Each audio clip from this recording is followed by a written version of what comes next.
لله رب العالمين والصلاة والسلام على سيد الأنبياء والمرسلين أما بعد قال الله تبارك وتعالى في كلامه المجيد أعوذ بالله من الشيطان الرجيم وإن يمسسك الله بضر فلا كاشف له إلا هو وإن يردك بخير فلا راد لفضله يصيب به من يشاء من عباده وهو الغفور الرحيم. تمام تعریف اللہ وحدہ لا شریک لہ کے لائق و زیبا ہے جو ہم تمام کا خالق و مالک ہے.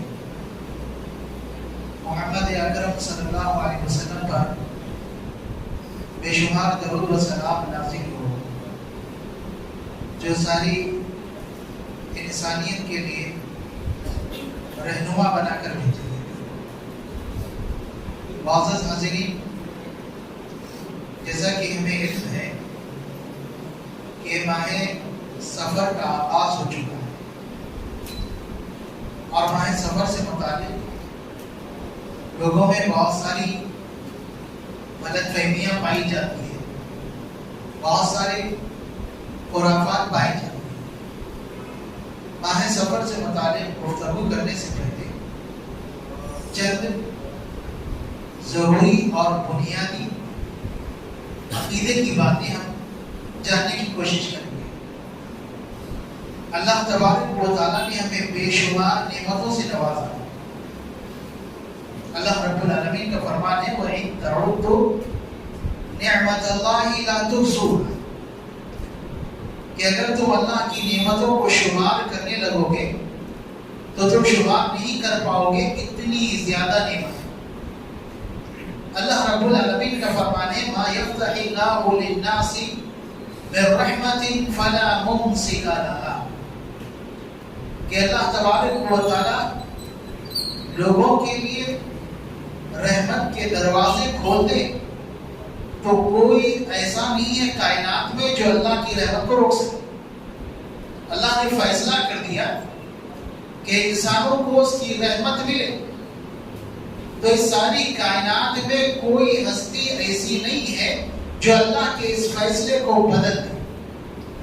وَمَا يُمْسِكْ فَلَا مُرْسِلَ لَهُ مِن بَعْدِهِ اسی طرح اگر اللہ تبارک و تعالی فیصلہ کر دے اپنی رحمت کو روکنے کا تو اللہ کے فیصلے کے بعد کوئی اس رحمت کو جاری کرنے والا نہیں. اللہ کا فیصلہ، اللہ کی مرضی. قرآن مجید میں اللہ تبارک و تعالی ایک دوسرے مقام پر ارشاد فرماتا ہے وَإِن يَمْسَسْكَ اللَّهُ بِضُرٍّ فَلَا كَاشِفَ لَهُ إِلَّا هُوَ اگر اللہ تبارک و تعالیٰ تمہیں کسی تکلیف میں مبتلا کر دے، کسی مصیبت میں تمہیں ڈال دے تو فَلَا كَاشِفَ لَهُ إِلَّا هُوَ تو اس تکلیف اور مصیبت کو سوائے اللہ کے کوئی دور نہیں کر سکتا. جس سے معلوم یہ ہوا کہ انسان پر تکلیف اور مصیبت اللہ کی اجازت سے آتی ہے اور پھر اللہ کی اجازت سے ہی وہ ختم ہوتی ہے. تکلیف اور مصیبت کی کئی شکلیں ہو سکتی ہیں. کبھی مالی طور پر انسان تکلیف اور مصیبت میں مبتلا ہو جاتا ہے، کبھی انسان صحت کے اعتبار سے تکلیف، مصیبت اور پریشانی میں مبتلا ہو جاتا ہے. تو اللہ تبارک و تعالی ارشاد فرما رہا ہے وَإِن يَمْسَسْكَ اللَّهُ بِضُرٍّ فَلَا كَاشِفَ لَهُ إِلَّا هُوَ کہ اللہ تبارک و تعالی اگر تمہیں تکلیف میں ڈال دے تو سوائے اس کے کوئی تکلیف اور مصیبت دور کرنے والا نہیں. وَإِن يُرِدْكَ بِخَيْرٍ فَلَا رَادَّ لِفَضْلِهِ اگر اللہ تبارک و تعالی تمہارے ساتھ خیر اور بھلائی کا ارادہ کرے، اللہ کا فیصلہ ہو گیا تمہیں بھلائی ملے، خیر ملے، اللہ کی رحمت ملے، فَلَا رَادَّ لِفَضْلِهِ تو اس کائنات میں کوئی ایسا نہیں ہے جو اللہ کے فیصلے کو کہ تمہیں فضل ملے اس کو ٹال نہیں سکتا. کوئی نہیں ٹال سکتا. اللہ رب العالمین جو چاہے کرتا ہے. نبی اکرم صلی اللہ علیہ وسلم کے نہ نماز کے بعد کے اذکار میں ہمیں دعا ملے گی جو تقریباً ہم میں سے سب کو یاد ہے. اللہم لا مانع لما اعطیت ولا معطی لما منعت. کہ اے اللہ تو جو دے اسے کوئی روکنے والا, تو دینے کا فیصلہ کر دے تو کوئی اسے روک نہیں سکتا. ولا معطی لما منعت, اور جس چیز کو, جس خیر کو تو روک دے اسے کوئی عطا کرنے والا, کوئی دینے والا ہے. نبی اکرم صلی اللہ علیہ وسلم کی صاحبزادی زینب رضی اللہ عنہا کے بیٹے کی طبیعت خراب ہو گئی. انہوں نے نبی اکرم صلی اللہ علیہ وسلم کو کسی کے ذریعے سے اطلاع دی, تو نبی اکرم صلی اللہ علیہ وسلم نے انہیں اپنی جانب سے پیغام بھیجایا کہ فَإِنَّا لِلَّهِ مَا آتَى وَلَهُ مَا أَخَذَ, کہ جو اللہ تبارک و تعالیٰ دے وہ اسی کا, اور جو اللہ تبارک و تعالیٰ لے لے وہ بھی اسی کا ہے. وَالْتَصْبِرْ وَالْتَحْتَسِبْ, تمہیں چاہیے کہ صبر کریں اور ثواب کی امید رکھیں. ان آیات اور اس حدیث مبارکہ سے ہمیں یہ معلوم ہوا کہ اللہ تبارک و تعالیٰ ہی دینے والا ہے. اللہ رب العالمین ہی سارے اختیارات کا مالک ہے. وہ جو چاہے کرتا ہے, جسے چاہے دیتا ہے, جتنا چاہے دیتا ہے, اور جسے چاہے اللہ رب العالمین محروم کر دیتا ہے, اپنے رحمت سے دور کر دیتا ہے, اپنی رحمت چھین لیتا ہے. اور پھر بیماری, تکلیف, مصیبت یہ اللہ رب العالمین کی جانب سے ہی آتی ہے. اور پھر اس کے بعد جان اللہ رب العالمین کی دی ہوئی ہے, وہ جب چاہے انسان سے واپس لے سکتا ہے.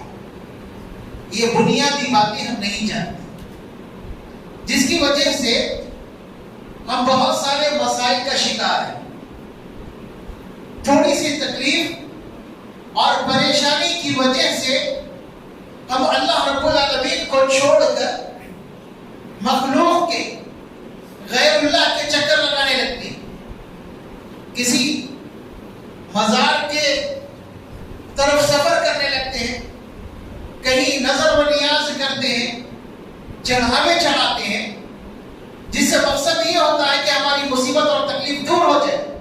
جبکہ اللہ تبارک و تعالیٰ کا فرمان وَإِن يَمْسَسْكَ اللَّهُ بِضُرٍّ فَلَا كَاشِفَ لَهُ إِلَّا هُوَ, کہ اگر تمہیں کوئی تکلیف میں ڈال دے اللہ تبارک و تعالیٰ تو اس تکلیف کو سوائے اللہ کے کوئی اور دور نہیں کر سکتا.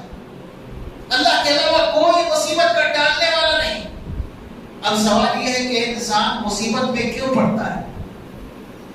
تو یاد رہے انسان اپنے اعمال کی وجہ سے مصیبت میں پڑتا ہے. انسان خود اپنے اعمال کی وجہ سے مصیبت میں پڑتا ہے. انسان کا عمل ٹھیک نہیں تو اللہ تبارک و تعالیٰ کے پاس سزا کے کئی طریقے. اللہ رب العالمین کی سزا کا پہلا طریقہ, انسان گناہ کیا, اللہ رب العالمین فوراً اس کو نہیں ڈھیل دیتا. وہ ڈھیل پا کر سمجھتا ہے کہ میں بڑا ہوشیار ہوں اور گناہ بڑی چالاکی سے کر رہا ہوں, مزید گناہ کرنے لگتا, گناہ پہ گناہ, گناہ پہ گناہ. ایک دم اللہ تبارک و تعالیٰ اس کو پکڑ لیتا. یہ پہلی شکل. اس کے بعد فوری سزا کی دوسری شکل. پہلی شکل بھی, دوسری شکل کہ اللہ تبارک و تعالیٰ اس سے اپنی رحمتوں کو کھینچ لیتا ہے. وہ اللہ کی رحمت سے, اللہ کی نعمتوں سے دور ہونے لگتا ہے. اس کی ایک مثال ہم نبی اکرم صلی اللہ علیہ وسلم کی حدیث مبارک کے ذریعے دیں گے. نبی اکرم صلی اللہ علیہ وسلم نے خرید اور فروخت کرنے والے, بیچنے والے اور خریدنے والے کا ذکر کیا, اور اس کے بعد فرمایا اذا صدق وبین فبورک ببیعہما, کہ بیچنے والا اور خریدنے والا ہے، دونوں سچائی سے کام ہے، سچ بول رہے ہیں اور عیب کو بالکل واضح کر دیں. جیسے بیچنے والا ہے وہ جھوٹ نہیں بول رہا، سچائی سے کام لے رہا ہے.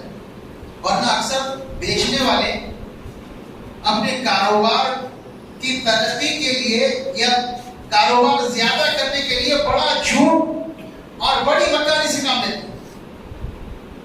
کہتے ہیں کہ دیکھو اب تمہارے کو واپس سستے میں دے رہے ہیں، یہ چیز دوسری جگہ اور مہنگی ہے، یہ اتنی قیمت پہ ہم کو یہ چیز پڑتی ہی نہیں. اس طرح کی بہت ساری باتیں جن میں سے اکثر باتیں غلط ہوتی ہیں. ویسے ہی خریدنے والے یہ بھی بہت جھوٹ سے کام لیتے ہیں. آپ کے پاس یہ چیز اتنے میں ہے، فلاں دکان پہ تو اتنے میں ہے، جبکہ ایسی بات ہوتی ہے. دونوں بھی جھوٹ سے کام لے سکتے ہیں. تو نبی اکرم صلی اللہ علیہ وسلم فرما رہے ہیں دونوں سچائی سے کام لیں، سچ بول وہ بینہ. اور اگر مال میں کوئی عیب ہے تو اس کو واضح کرتے رہے بالکل.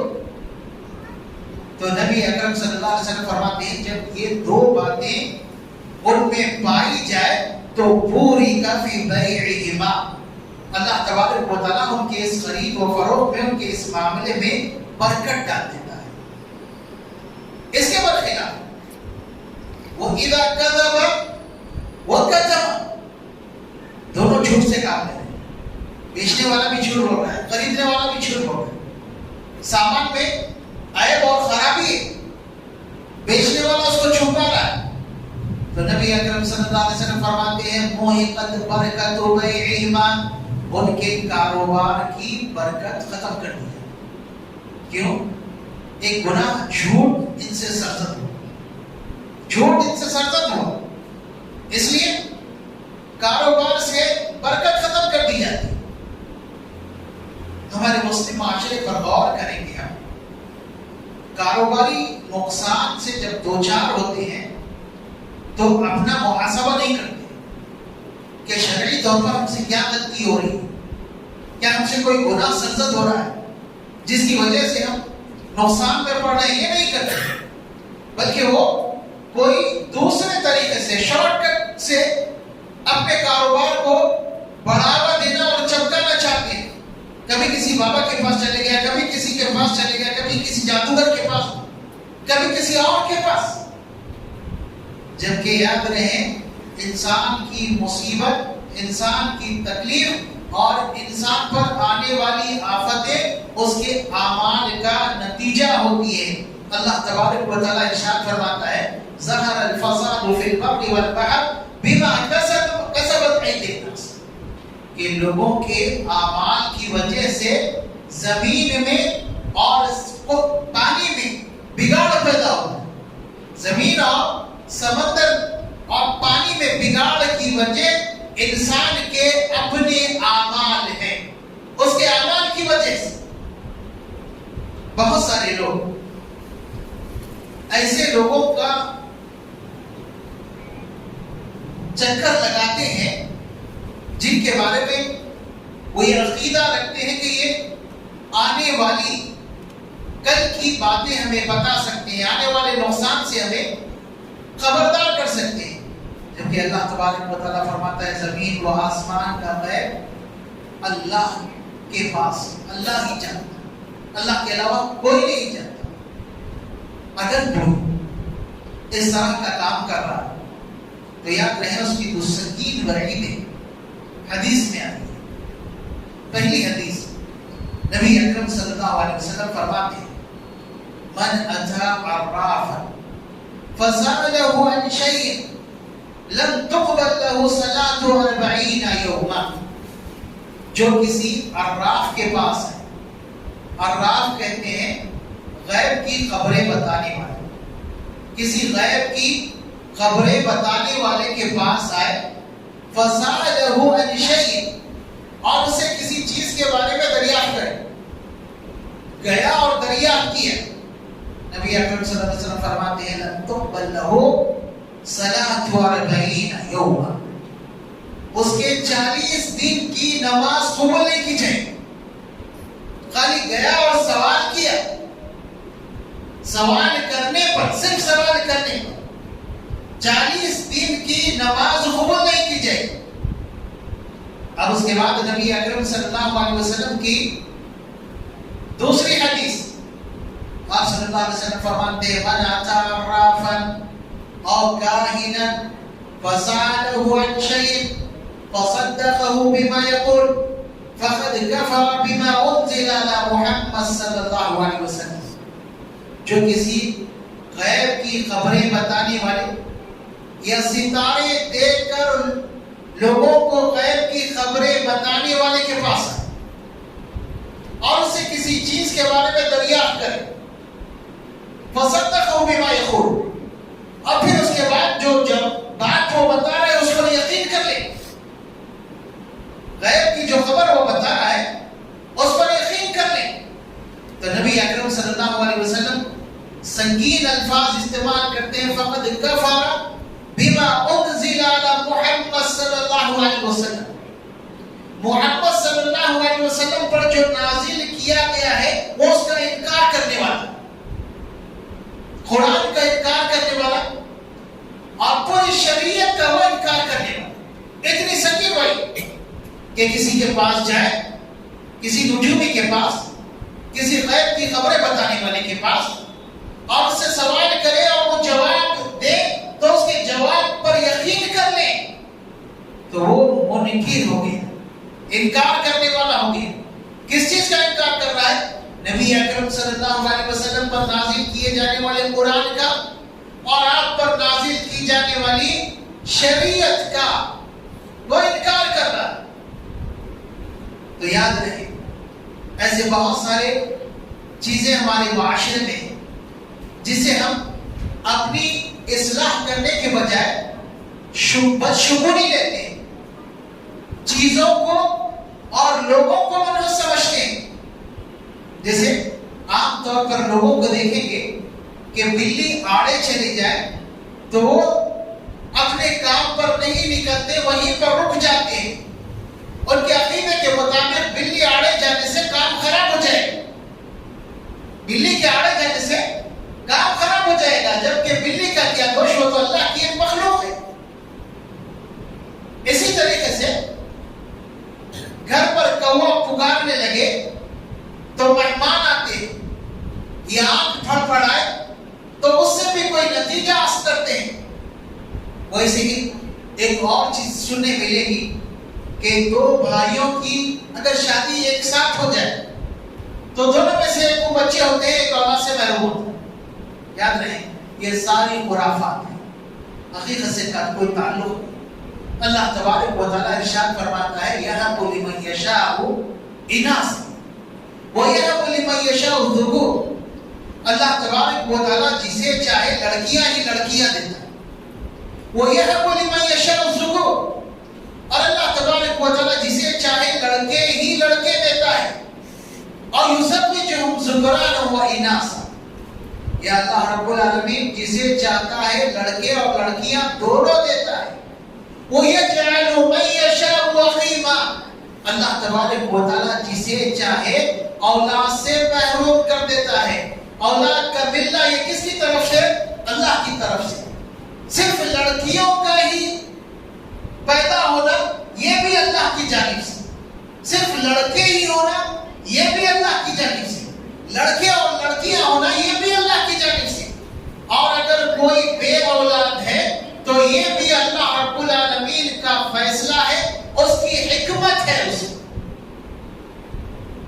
ایک ساتھ شادی ہونے سے یا ایک دن میں دو بھائیوں کا نکاح ہونے سے اولاد کا ہونا نہ ہونے سے کوئی تعلق نہیں ہے.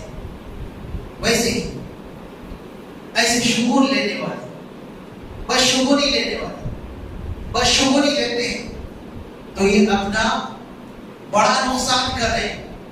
نبی اکرم صلی اللہ علیہ وسلم فرماتے ہیں من ردت الطیرۃ عن حاجتہ فقد اشرک، کہ بدشگونی کی وجہ سے کوئی اپنے کام سے رک جائے، بدشگونی لے کر اپنے کام سے رک جائے، بلی آڑے نہیں اپنے کام سے رکے تو نبی اکرم صلی اللہ علیہ وسلم کا فرمان فقد اشرک، اس نے شرکیہ کام کیا وہ. ایک چیز اور ذہن میں رہے، وقت، زمانہ، اس کو برا نہیں کہنا چاہیے۔ زمانے میں مہینہ، دن اور کوئی بھی گھڑی، ساری چیزیں اس کے اندر شامل۔ زمانے نبی اکرم صلی اللہ علیہ وسلم فرماتے ہیں، اللہ تبارک و تعالیٰ کا فرمان ہے، یوزینی ابن آدم یسب الدہر وانا الدہر اقلب اللیل والنہار، کہ انسان مجھے تکلیف دیتے ہیں۔ کیسے تکلیف دیتے ہیں؟ یسب الدہر، وہ زمانے کو گالی دیتے ہیں، زمانے کو گالی۔ زمانے میں مہینہ بھی شامل ہے، دن بھی شامل ہے، وقت بھی شامل ہے۔ یسب الدہر، وہ زمانے کو گالی دیتے ہیں۔ اللہ تبارک و تعالیٰ فرماتے ہیں، انا الدہر، زمانے کا پیدا کرنے والا میں ہوں، اقلب اللیل والنہار، یہ رات اور دن کو تبدیل کرنے والا میں ہی ہوں۔ اس لیے کسی وقت کو، کسی مہینے کو برا بھلا نہیں کہنی چاہیے، کسی دن کو برا نہیں سمجھنی چاہیے۔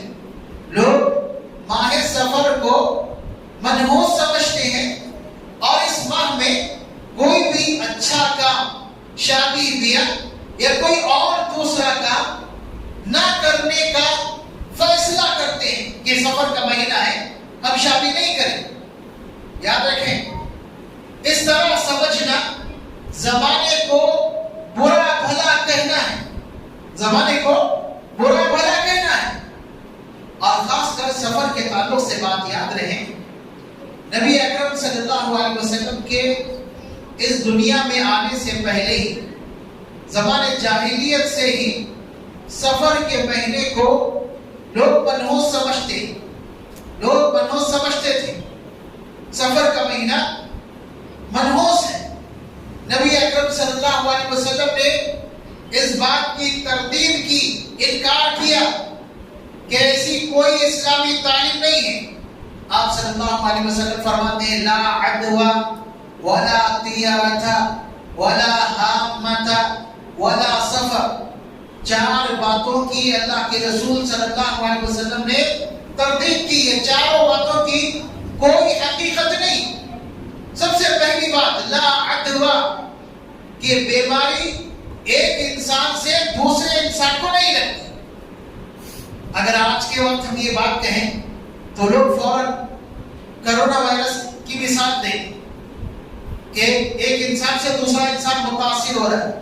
یاد رہے، جراثیم، وائرس، یہ ایک سے دوسرے کو منتقل ہو سکتے ہیں، لیکن متاثر اور بیمار کون ہوگا؟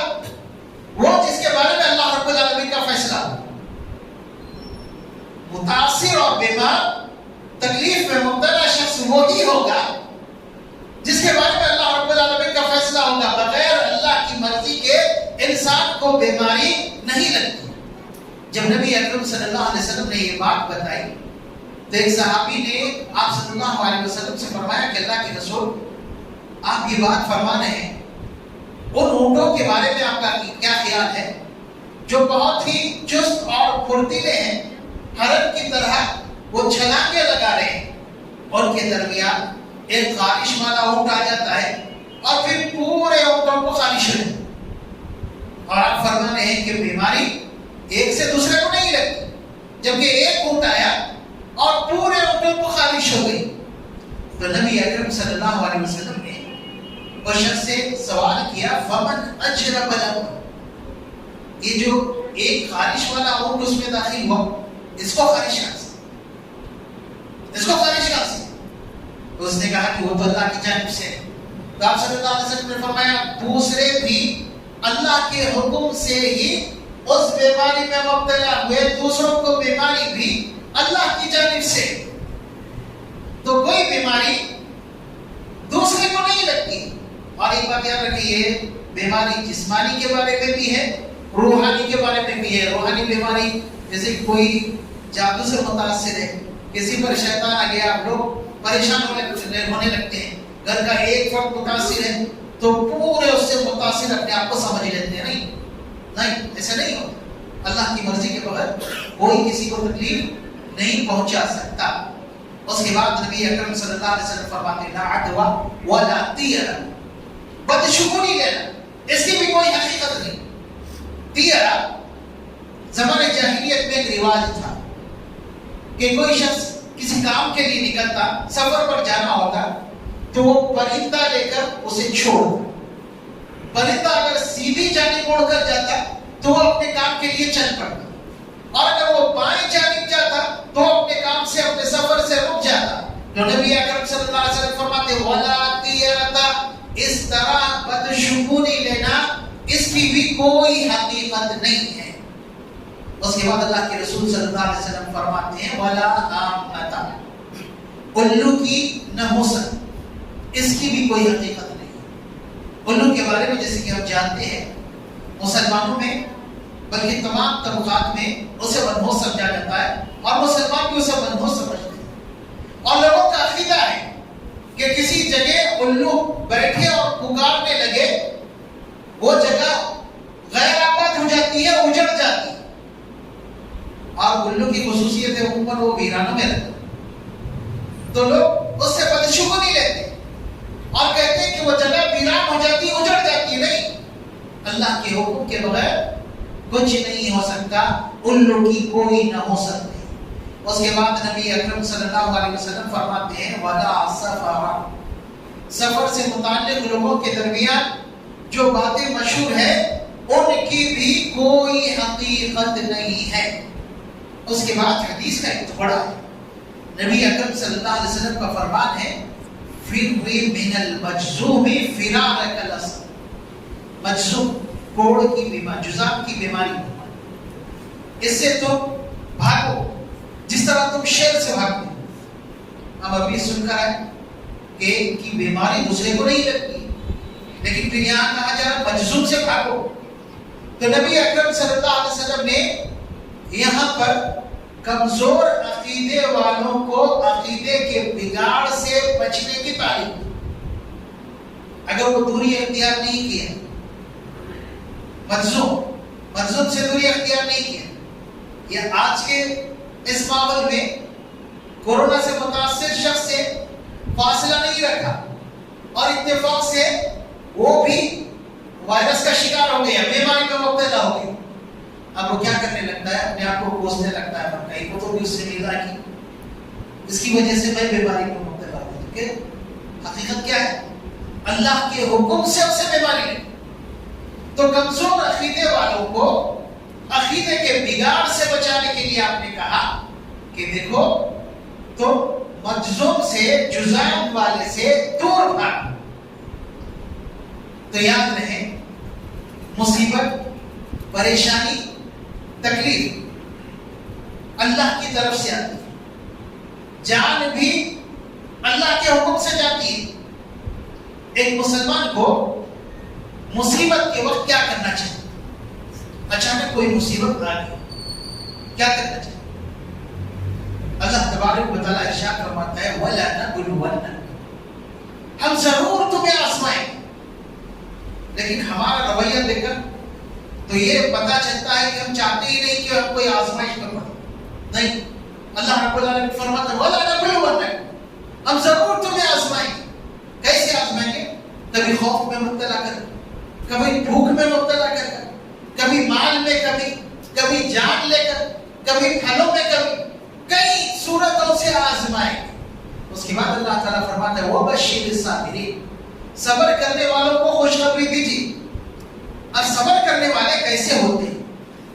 اللہ رب العالمین کا فرمان الذین اذا اصابتهم مصیبہ قالوا انا للہ وانا الیہ راجعون، صبر کرنے والے وہ لوگ جنہیں مصیبت پہنچتی، مصیبت نازل ہوئی، تو کیا بھاگ کر کہیں جادوگر کے کسی بابا کے چکر نہیں لگاتا، وہ پہلا کام کیا کرتا ہے؟ وہ اپنے مضبوط عقیدے کا اظہار کرتا ہے، کیا انا للہ وانا الیہ راجعون، اپنی زبان سے ادا کرتا۔ ہمارے پاس عموماً یہ سمجھا جاتا ہے کہ یہ الفاظ صرف کسی کی موت کی خبر پر بولے جاتے، نہیں، کسی بھی مصیبت اور تکلیف پر انا للہ کہا جا سکتا ہے. نبی اکرم صلی اللہ علیہ وسلم کا چراغ بجھ گیا تو آپ نے انا للہ پڑھی تو حضرت عائشہ نے کہا کہ اللہ کے رسول آپ چراغ کے بجھنے پر انا للہ پڑھ رہے ہیں، کیا یہ مصیبت ہے؟ تو نبی اکرم صلی اللہ علیہ وسلم نے فرمایا کل ما ساء المؤمن فهو مصیبہ، کہ مومن کو جو بھی تکلیف پہنچے وہ مصیبت ہے، وہ انا للہ پڑھ سکتا ہے. تو وہ فوری طور پر اپنے مضبوط عقیدے کا اظہار کرتا ہے اور صبر سے کام لیتا ہے. جو عقیدے کی مضبوطی کے ساتھ صبر سے کام لے اللہ تبارک و تعالیٰ انہیں خوشخبری دیتا ہے. خوشخبری ان کے بارے میں اللہ تعالیٰ فرماتا ہے اولئک علیہم صلوات من ربہم ورحمہ واولئک هم المہتدون. یہ ایسے لوگ ہیں صبر کرنے والے، صبر کرتے اور انا للہ کا اقرار کرتے، ان پر اللہ کی رحمتیں اور اللہ کی جانب سے سلامتی نازل ہوتی ہے. وَأُولَئِكَ هُمُ الْمُهْتَدُونَ. جب تک وہ دنیا میں رہتے ہیں تو راہ راست پر جمے رہتے ہیں. کیسے؟ مضبوط عقیدے اور صبر کی وجہ سے. مضبوط عقیدہ اور صبر کی وجہ سے. عقیدہ اور صبر اس کا گہرا تعلق ہے. حقیقت میں صحیح معنوں میں صبر وہی کر سکتا ہے جس کا عقیدہ مضبوط ہوتا ہے. تو ہمیں اپنے عقیدے کو مضبوط بنانا چاہیے. معمولی تکلیفوں کو، معمولی چیزوں کو دیکھ کر پریشان نہیں ہونی چاہیے، اللہ پر بھروسہ کرنی چاہیے، کیونکہ جو اللہ پر توکل کرتا ہے اللہ تبارک و تعالیٰ اس کے لیے کافی ہو جاتا ہے. اللہ پر جو توکل کرتا ہے اللہ تبارک و تعالیٰ اس کے لیے کافی ہو جاتا ہے. تو ضرورت اس بات کی ہے کہ ہم اپنے عقیدے کی اصلاح کریں، عقیدے میں اپنے آپ کو مضبوط بنائیں، اللہ پر ایمان کو مضبوط کریں اور معاشرے میں جو خرافات اور جو بدعات پھیلی ہوئی ہیں ان سے خود بچیں اور لوگوں کو بچانے کی کوشش کریں. اور خاص کر ماہ سفر سے متعلق اپنے ذہن کو صاف کریں. لوگوں میں سفر کے خاص کر 13 دن کے تعلق سے یہ مشہور ہے کہ یہ بہت زیادہ منحوس ہوتے ہیں اور 13ویں تاریخ سب سے زیادہ منحوس ہوتی ہے. اس کو 13 تیزی کے نام سے ہمارے درمیان جانا جاتا ہے. اور 13ویں تاریخ کو لوگ بلاؤں اور مصیبتوں سے بچنے کے لیے مختلف چیزوں کے مختلف حصے صدقہ و خیرات کرتے ہیں اجالا ہونے سے پہلے. تو یاد رہے یہ بات بالکل غلط ہے. سفر کے تعلق سے ایک اور غلط فہمی لوگوں کی کہ نبی اکرم صلی اللہ علیہ وسلم سفر کے آخری 4 شعبے کو صحت یاب ہوئے تھے اور آپ چہل قدمی کے لیے نکلے تھے. تو اسی کو بنیاد بنا کر غلط عقیدے کو لوگ آخری 4 شعبے کے نام سے پارک یا کسی ایسی جگہ جانے کا اہتمام کرتے جہاں پر ہریالی ہوتی ہے. تو یہ بات بھی بالکل غلط ہے. سفر میں نبی اکرم صلی اللہ علیہ وسلم صحت یاب نہیں ہوئے تھے، بلکہ سفر کے بالکل آخر میں ربیع الاول کے بالکل شروع نبی اکرم صلی اللہ علیہ وسلم کے مرض کی ابتدا ہوئی تھی جس میں آپ کی وفات ہوئی. اس مرض میں آپ کی وفات ہوئی، اس کی شروعات سفر کے آخری اور ربیع الاول کے شروع میں ہوئی. سفر کے آخری 4 شعبے کو آپ صحت یاب نہیں ہوئے تھے. یہ بات غلط ہے، اس کی اصلاح کرنی چاہیے. اللہ تبارک و تعالی ہمیں غلط باتوں سے بچنے کی توفیق عطا فرمائے، خالص کتاب و سنت پر عمل کرنے کی توفیق عطا فرمائے، ہر قسم کے بگاڑ سے اللہ رب العالمین ہماری حفاظت فرمائے. اقول قولی ھذا استغفر اللہ لی و لکم ولسائر المسلمین. السلام علیکم.